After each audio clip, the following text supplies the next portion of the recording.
खुलुमबाय आं सिबि रानि ब्रह्म आंनि एसबि बड' निउज चेनेलाव नोंथांमोनखौ बरायनाय थाबाय बे चेनेलनि गेजेरजों सानफ्रोमबो सानसेयारि गोनां खौरांफोरखौ फोसावनाय जायो नोंथाङा दासिमबो बे चेनेलखौ साबस्क्राइब खालामनानै लायाखैबा सानफ्रोमबो सानसेयारि खौरांखौ मोननो थाखाय साबस्क्राइब खालामनानै लानो हागोन लोगोसे बेल आइकनखौबो क्लिक खालामनो हागोन जाहाथे खौरां फोसावनाय लोगो लोगोनो नोंथांनाव गिबिसिन खौराङा सौहैयो थुदो बिदिब्ला दिनैनि खौरांखौ जागायजेननोसै जानानै थांनाय मेट्रिक आनजादनि समाज बिगियान आयदानि सोंनाय बिलाइनि सोंनाया गोरा फैनायखौ लानानै फरायसाफोरजों लोगोसे फरायसाफोरनि नखरनिफ्रा जिंगा जादों।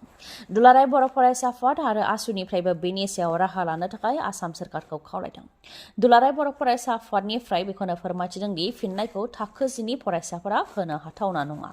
फरायसाफोरा जाहाथे पास जानायनिफ्राय थालांनो गोनां जाया बेनिखायनो आसाम सोरखार आरो आसाम स्टेट स्कुल एडुकेशन बोर्डखौ नायसंनो थाखाय खावलायदों दुलाराय बर' फरायसा आफादनिफ्राय।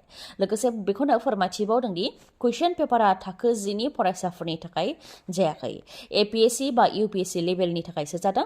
गुबुन बोसोरावबो MCQ थायोमोन नाथाय बे बोसोराव गोबां गोब्राब आरो जेंना मोननो गोनां जादों फरायसाफोरा बेखौ फोरमायथिदों होननानै मिथिहोयो। बेनि अनगायैबो आनजाद मिरुआव सिगांनि समाव 5 मिनिट सिगां फरायसाफोरखौ सोनाय जायोमोन नाथाय देग्लाय माखासे आनजाद मिरुफोराव 30 मिनिट सिगां फरायसाफोरखौ सोनाय जादों बेयाव सन्देह गोनां होननानैबो बुंथियो।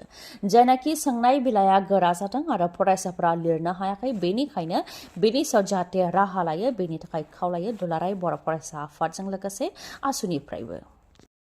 उत्तराखंडनि चाम'ली जिल्लायाव गेदेर बरफ गिसिगानाय जाथाय बरफजों लोगोसे गोबां अन्थाइया फबसिनफैदों जायनि जाहोनाव सा 57 सोद्रोमाफोरा बरफजों होसिनजानो गोनां जादों। सा 57नि मादाव सा 16खौ रैखा खालामनो हानाय जादों नाथाय सा 46आ दासिमबो गोमानानै दङ अदेबानि दासिमबो मोननो हानाय जायाखै। गेदेर बरफ गिसिगानाया लामा सामायावबो फबसिनफैदों जायनि जाहोनाव रैखा खालामनो थांनायावबो जेंना नुजाथिदों। चाम'ली जिल्लानि मना गामि साखाथियावनो जादों बे गिख्रंथाव जाथाया होसिनजानायफोरा खामानि मावग्राफोरमोन बियारनि खाथियावनो बे जाथाया जानो मोन्दों। उनाव ITBP आर्मी SDRF आरो NDRFनि हान्जाया रैखा खालामनायनि हाबाखौ मावदों नाथाय दासिमबो सा 46खौ मोननो हानाय जायाखै होननानै रिपर्टआव मोननाय जादों आरो सा 16खौ रैखा खालामनो हाबाय होननानै फोरमायथिदों। ओजोंहाय जम्मु एन्ड काश्मीरनि पुन्छ जिल्लायावबो गेदेर अन्थाइ गोग्लैदों। हाजोनिफ्राय गुगानानै गेदेर अन्थाइया गंसे स्कर्पिय' गारियाव गोग्लैदों जायजों गारि सालायग्राजों लोगोसे सानै CRPFनि जवाना जिउ खोमानो गोनां जादों। दुंहाव जादोंसै BTC बिसायख'थिनि थाखाय बिसायख'थिया जेसेबांनो खाथियाव सफैदों एसेबांनो BTCआव राजखान्थिनि गुदुं बाराबो बारदों। प्रमद बर' UPPLनि सायाव मैखोमै गाग्लोबदों MLA रबिराम नार्जारिया। बिथाङा बुंथिदों दि प्रमद बर'नि सोरखाराव गाव हारसिं सोरखार सालायनो हायैनि थाखाय MCLA गैयिनि थाखाय BJPजों लोगो जानानै सोरखारखौ दादों बेनिखायनो BJPआ जायखौ थिनो बेखौल' बिथांमोनहा मावनो हायो आरो जायखौ बिथांमोनहा मोजां मोना बे खामानिखौ मावनो हाया होननानै बुंथियो। लोगोसे बुंथिबावदि प्रमद बर'आ बर' हारि मोजां मोननाय खामानि मावनो सानोब्लाबो दिसपुरनिफोरा मावबोआ उल्थायै बड'लेण्ड ओनसोलनि बर'फोरनि सिनस्रिखौ माबोरै सिफायनो हायो बेखौसो नोजोर होबाय थायो मानोना बर'फोरा गोरा जायोब्ला आरोबाव बड'लेण्ड दाबिनि थाखाय सोमावसारगोन आरो रायजो बिगोन बेनिखायनो हारसाफोरा बा दिसपुरनिफोरा गियो होननानै बुंथियो MLA रबिराम नार्जारिया। बेनि अनगायैबो बिथाङा बुंथिबावदि बर'फोरखौ माबोरै नोरजिया खालामनो हायो राजखान्थि भाबै थाखा फैसायाव बर'फोरखौ माबोरै लोरबां खालामनो हायो बेनि थाखायसो दिसपुरनिया सानो जाहाथे हारिनि समाजनि आरो हादरनि थाखाय साननो हाया। प्रमद बर'आ बिसोरजों बा दिसपुरजों सालायजानायनि थाखायनो जेबो खामानि मावनो हायाखै। बिसायख'थिनि समाव न'खर साख्रि होनो रादाय होदोंमोन नाथाय दिनैनि सानाव लाइमोनफोरा बेनि सायाव सोंथि खालामनो नांगौ। सेल्फ हेल्प ग्रुपनि आइजोफोरनोबो 75,000 रां होनो रादाय होदोंमोन नाथाय सासेबो बेखौ मोननो हायाखै बेनिखायनो भट बिनायनि समाव मा बुंनानै भटखौ बिदोंमोन बेखौ रायजो राजाफ्रा गोसोआव लाखिनो नांगौ होननानै बुंथियो MLA बिथाङा। लोगोसे बुंथिबावदि बिथांमोननि सोरखारा स्कुल कलेज लामा सामा जेबो बानायनो हायाखै। दैदेनगिरिफोरनि लेक्चारजों जोंनि गामिया जौगाया खामानि मावनानैबो दिन्थिनो नांगोन बिथांनि गोदै गोथाव लेक्चार होनायजों खारफानानै मा मुलाम्फा जागोन होननानैबो सोंथि खालामो MLA रबिराम नार्जारिया। बड'लेण्ड इउनिभार्सिटियाव 16थि फाउन्डेसन डे फालिदों लोगोसे नेशनेल साइन्स डेबो फालिदों जेराव बाहागो लादों BTCनि गाहाय प्रमद बर' बिथाङाबो। बड'लेण्ड इउनिभार्सिटिनि स्टाडि आरो रिसार्चनि थाखाय 1 कोटी रां होनो फोसावदों BTCनि गाहाय प्रमद बर' बिथाङा। जायनाखि बड'लेण्ड इउनिभार्सिटिया आफां आसामनि गंसेल' आरो गिबिसिन इउनिभार्सिटि बेनिखायनो बेयाव आफां आसामनि फरायसाफोरा गोजौ सोलोंथाइ लानो गोबां खाबु मोननो हादों होननानै बुंथियो प्रमद बर'आ। लोगोसे बुंथिबावदि बड'लेण्ड इउनिभार्सिटिया भारतनि मोजां इउनिभारसिटिफोरजों समान जानो थांगासिनो दं बेनि थाखाय रिसार्च आरो स्टाडिनि थाखाय सोरखारा मदद होगोन आरो 1 कौटि रां होगोन होननानै बुंथिदों बिटिसिनि गाहाय प्रमद बर' बिथाङा। जोबथायाव साइन्स ग्रेजुवेट टिचारफोरा बिजिरसालिनिफ्राय बिजिरनायखौ मोननो हाबाय।